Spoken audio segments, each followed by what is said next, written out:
Hi, it's me again with Corel Roll Tips and Tricks, and this is part two. I just did a video to hopefully answer a question about the Bezier tool and then using the shape tool. And I stated in that video that I do very little hand tracing like this anymore because I just trace it.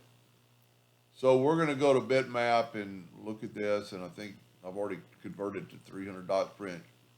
I am going to outline trace it clip art, and it's going to look like not very good because all the different colors of the wood.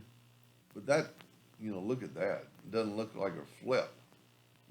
I don't know if we can, there's a way, and somebody just suggested I do it this morning. You can merge colors, but it doesn't really matter in this case because we're just going to use this shape. So I'm going to move this out of the way, and then I'm going to take a rectangle, and I'm only going to just do pretty much the part that I did this morning with the trace tool, and I'm going to fill that in. And then when I take this, and I'm going to go to object and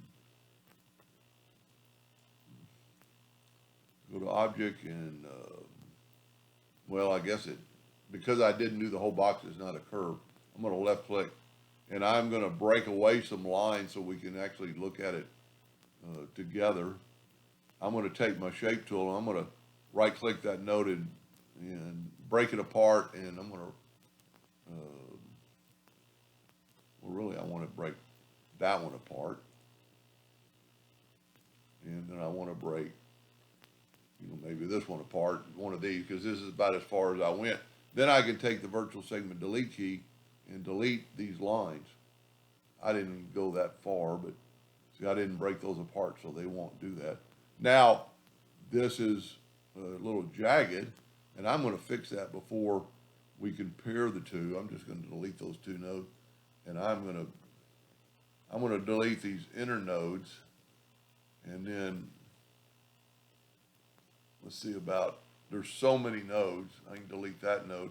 Now we're going to align these two nodes, but I'm going to grab these two nodes and go up here to align nodes horizontally, and it put it kind of flat. Now let's compare them, that line to one I traced this morning, or just a little 20 seconds ago, half an hour ago, whatever it was. Let's zoom in, and if you look at them side by side, they're pretty close. Now mine is sharper, I grant you that, because this has got the waves of but that could be, if we ran that through the smoothing tool real quick, click on it, grab the smoothing tool, that's way too big, like 0.25, and ran this through this, make sure you've got it selected. I'm going to go a little bit bigger, like 0.5, and run along the smoothing tool.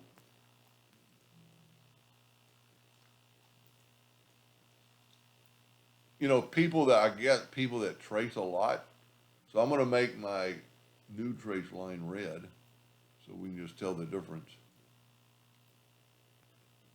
And if I was going to do this for real,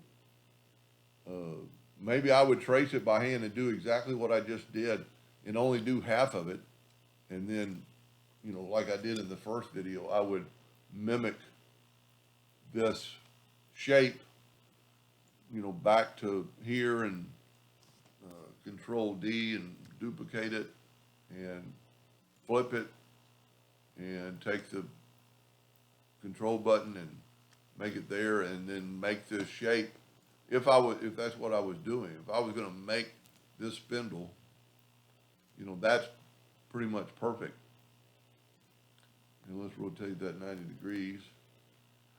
If that's what you're trying to get at, maybe hand tracing could be the best way.